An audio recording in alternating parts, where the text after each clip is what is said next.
Na antiga cidade de Chipre, por volta de 300 a.C., viveu um próspero negociante chamado Zenão de Cítio. Durante uma viagem de navegação entre Fenícia e Pireu, seu navio afundou, levando consigo toda a sua valiosa carga. Por causa desse evento incontrolável, Zenão, que era extremamente rico, de repente se viu em ruínas financeiras. Tente se imaginar na pele de Zenão. Como você reagiria ao ver todo o seu trabalho e riqueza desaparecerem devido a um evento natural? Você ficaria com raiva? Triste? Sentiria que a vida o havia traído? Para a maioria de nós, essas reações seriam normais, mas não para Zenão, o pai do estoicismo. Pequenas mudanças podem durar uma eternidade, e uma pequena mudança em sua mentalidade pode resultar em grandes e impactantes mudanças no futuro. O cerne do estoicismo é a aceitação e a indiferença. Após estudar as obras de Sócrates e outros grandes filósofos, Zenão desenvolveu e ensinou o estoicismo. Segundo Zenão, embora não tenhamos muito controle sobre o que nos acontece, temos controle sobre como reagimos, e devemos utilizar esse controle de forma eficaz. Ao invés de lamentar sobre o que aconteceu, Zenão se concentrou em manter a compostura diante da situação, mantendo-se calmo e neutro, apesar de sua condição. Hoje em dia, os estoicos são vistos como pessoas inabaláveis, que não costumam se entregar a extremos emocionais, como acessos de raiva ou crises de ansiedade. Mas a ideia original por trás do estoicismo vai muito além disso. Ao invés de ser apenas uma descrição de pessoas impassíveis, o estoicismo era uma maneira de enxergar, descrever e compreender o mundo. Era uma forma de vida que perdurou por séculos. Os princípios estoicos podem ser aplicados às situações atuais da mesma forma que foram aplicados há milhares de anos, e seus benefícios são igualmente impactantes. O estoicismo nos permite processar emoções negativas provenientes de experiências ruins e transformá-las em pensamentos que nos proporcionam uma perspectiva única do mundo. A perspectiva é crucial, e todas as pessoas no mundo possuem experiências e, portanto, perspectivas diferentes das coisas. Como os estoicos se reuniam, discutiam e ensinavam filosofia em espaços públicos, sua filosofia geral se tornou amplamente conhecida. Eles acreditavam que os princípios estoicos poderiam beneficiar qualquer pessoa, e, portanto, não fazia sentido ocultar esse conhecimento por trás das quatro paredes de uma escola ou palácio. Como resultado, desde escravos até imperadores, qualquer pessoa poderia aprender e adotar o estoicismo, e muitos o fizeram. Alguns dos estoicos mais notáveis do mundo incluem Epicteto, cujo nome significa adquirido, já que ele já foi um escravo, Sêneca, um estadista renomado, e Marco Aurélio, um imperador romano e um dos homens mais poderosos que já viveram. Os primeiros estoicos praticavam o que pregavam, evitando todas as formas de segregação e liderando a luta contra a desigualdade. Eles até mesmo inventaram a palavra cosmopolita, que literalmente significa cidadão do mundo. Atualmente, quando as pessoas ouvem essa palavra, pensam em cidades como Nova York, Toronto, Dubai e Londres, devido à sua diversidade, e esse era o tipo de unidade e coesão que os estoicos defendiam. Na época da fundação do estoicismo, as mulheres não tinham permissão para seguir a filosofia, mas os estoicos discordavam completamente disso. Musonio Rufo, professor de Epicteto, uma vez disse: "E não são apenas os homens que possuem fervor e uma inclinação natural para a virtude, mas também as mulheres. As mulheres se satisfazem tanto quanto os homens com ações nobres e justas, e rejeitam o oposto dessas ações. Se assim é, por que seria apropriado para os homens buscarem e examinarem como podem viver bem? Ou seja, praticar a filosofia, mas não para as mulheres?" Mesmo em um momento em que isso não era popular, as mulheres podiam livremente aprender sobre o estoicismo e se tornar estoicas elas mesmas. Então, por que tantas pessoas adotam o estoicismo como um modo de vida? Em um mundo cheio de reviravoltas inesperadas, nossas emoções podem atrapalhar as coisas. Na realidade, não ficamos tristes porque coisas ruins acontecem conosco. Ficamos tristes porque coisas ruins e inesperadas acontecem conosco. A chuva é algo bom. Ela ajuda a regar nossas plantas, fornece água para o gado e mantém a temperatura fresca e úmida. Mas a verdade é que, quando aquela nuvem escura nos pega de surpresa sem um guarda-chuva, nunca é uma boa experiência. Então, por que não começamos a chorar quando começa a chover? É porque, embora a situação seja ruim, aprendemos a esperar a chuva. É algo inevitável. Não podemos controlar o tempo. Embora seja ruim, a chuva passa e a luz retorna. O estoicismo nos ensina que da mesma forma devemos esperar que tudo de ruim que possa acontecer, acontecerá. Imagine o pior resultado e fique satisfeito sabendo que poderia acontecer.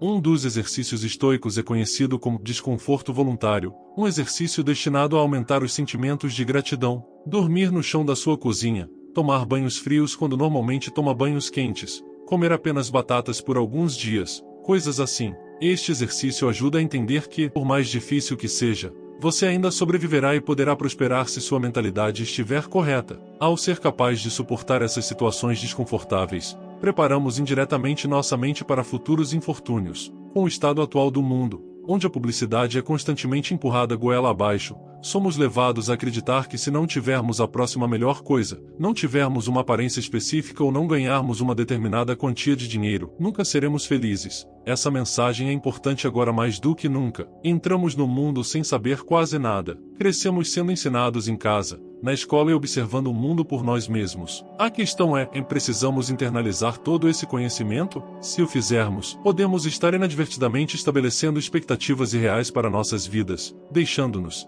em última análise, decepcionados e insatisfeitos. Não é assim que se deve viver. Em vez disso, devemos nos concentrar em melhorar a nós mesmos, para nós mesmos. Devemos fazer coisas por nós mesmos e apenas por essa razão. Anexar qualquer esperança externa ou anexos secundários às ações que tomamos quase sempre leva à decepção. Na maioria das vezes, acabamos tentando preencher esse vazio com coisas externas, gastando todo o seu dinheiro em um carro chique, uma casa ou até mesmo começando uma família. Às vezes, fazemos todas essas coisas pelo seu valor externo e não pelo seu valor interno. Mas o estoicismo ensina que, se você abordar a vida dessa maneira, coloca sua felicidade nas mãos de forças externas, forças que sempre podem falhar, carros quase sempre quebram, desastres naturais arrasam cidades inteiras e as taxas de divórcio aumentam a cada ano. Mas até mesmo as coisas gratuitas na vida têm um custo, o custo de espaço, físico e mental. Como Sêneca escreveu uma vez, aprender a viver com menos criará espaço em sua vida para as coisas que realmente importam para você. Em vez disso, devemos colocar nossa felicidade em nosso valor intrínseco como seres humanos e em nada do que temos ou podemos adquirir fisicamente. Devemos escolher fazer o nosso melhor para manter a calma, independentemente do que a vida nos apresentar. Porque, independentemente do que queremos, no final do dia, não temos controle sobre a maioria das coisas que nos acontecem, mas temos todo o controle sobre como reagimos a essas coisas. Essa é a dicotomia do controle, o princípio mais importante da filosofia estoica. Nas palavras de Epicteto, a principal tarefa na vida é simplesmente esta: identificar e separar as questões para que eu possa dizer claramente a mim mesmo quais são externas e não estão sob meu controle, e quais têm a ver com as escolhas que eu realmente controlo. Os estoicos ensinam que devemos aprender a separar o que podemos controlar do que não podemos controlar. Precisamos determinar nosso valor não pelas coisas que não podemos controlar, mas pelas coisas que podemos. Esforçar-se para alcançar metas é um bom traço, mas se desfazer quando essas coisas não seguem seu caminho é, do ponto de vista dos estoicos, inútil. Fazer vídeos no YouTube é, bem, muito mais fácil do que ser um imperador romano, mas ainda pode ser desafiador às vezes. Primeiro, você precisa formar sua ideia, o que leva uma eternidade, depois pesquisar essa ideia, descartá-la porque é ruim, começar de novo, escrever o roteiro do vídeo, criar o vídeo, editá-lo, fazer a miniatura, o título e tudo mais antes de publicar. Tudo isso até o momento em que você clica em publicar está nas suas mãos. No entanto, uma vez que você clica no botão de publicar, o poder passa para o algoritmo do YouTube. Ainda assim, muitas pessoas julgam o sucesso de seus canais no YouTube ou de suas contas no Instagram com base em quantas visualizações, inscritos ou seguidores eles têm, métricas que, na maioria das vezes, estão além do seu controle. Os estoicos ensinam que, em vez disso, você deve julgar o sucesso de seu trabalho com base na quantidade de esforço que você coloca, e não no resultado de suas esperanças externas. Confie no processo. Viver com menos significa desvincular-se das algemas sociais em que você se colocou. Pense em uma pessoa que tem trabalhado duro em seu emprego nos últimos 6 meses. Agora ele sente que merece uma promoção, e assim ele vai até seu chefe com seu relatório de desempenho. O chefe agradece, não lhe dá a promoção, e ele volta para casa pensando que deve ser ruim no trabalho. Ele não considera que o chefe pode simplesmente ter acordado irritado, que outra pessoa pode ter sido mais qualificada naquele momento, ou que talvez a empresa simplesmente estivesse perdendo dinheiro e não pudesse arcar com isso. Ele não conhece o motivo, mas ainda está chateado. Se ele simplesmente tivesse colocado seu valor na qualidade do relatório de desempenho que entregou, continuasse fazendo o que estava fazendo para conquistar a promoção que queria, ele poderia ter sido muito mais feliz no geral. Com a perspectiva correta, seu objetivo não teria sido diminuído, apenas adiado. É essa reformulação de sua mentalidade que é crucial. Um verdadeiro estoico não vê seus sucessos com base no ganho financeiro de seus empreendimentos, mas se consola pelo fato de poder viver uma vida confortável sem todas as coisas que o dinheiro pode comprar. Existem 4 virtudes principais do estoicismo: sabedoria, coragem, temperança e justiça. Sabedoria é a capacidade de separar o que é interno do que é externo e a capacidade de escolher nossa reação às coisas que nos acontecem. Como Victor Frankl disse, entre o estímulo e a resposta, há um espaço. Nesse espaço está o nosso poder de escolher nossa resposta. Coragem. 2 palavras: persistir e resistir. Temperança, ou moderação, é o que eu acabei de fazer. Fazendo mais com menos, dizendo mais com menos palavras. Enquanto Jeff Bezos e Elon Musk brigam no topo da lista da Forbes, os estoicos acreditam que o limite da riqueza deve ser simplesmente ter o essencial e, em seguida, ter o suficiente. Justiça é a mais importante de todas as virtudes. Ela instrui que ninguém deve prejudicar o outro porque todos nascemos uns para os outros, para fazer o bem uns aos outros e não a nós mesmos. Nelson Mandela foi um dos líderes africanos mais famosos do mundo. Enquanto lutava contra o apartheid, ele foi condenado à prisão perpétua, onde permaneceu por 27 anos antes de finalmente ser libertado. Quando foi solto da prisão, foi eleito presidente da África do Sul, e muitas pessoas pensaram que ele iria punir brutalmente todos os que tivessem algo a ver com o apartheid ou sua prisão, mas é claro que não o fez. Durante seu tempo na prisão, Mandela leu as obras de Marcus Aurelius e aprendeu muitos dos valores centrais do estoicismo, todos os quais ele praticou ao longo de sua vida. Em vez de pedir a cabeça dos infratores, Nelson Mandela instou seu povo a buscar o oposto, relaxar e reconstruir.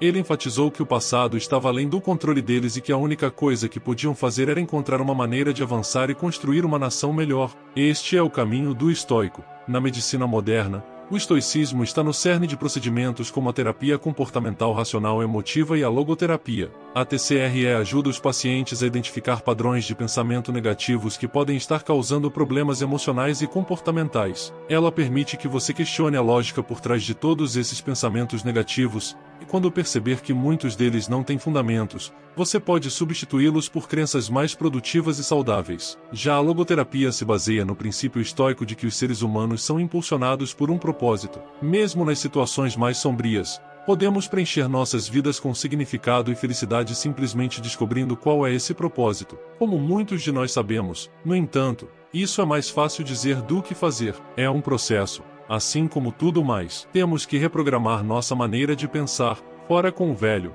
dentro com o novo. Para resolver nossos problemas com felicidade, devemos praticar autovalorização, redirecionando nossa definição de valor para as coisas que podemos controlar.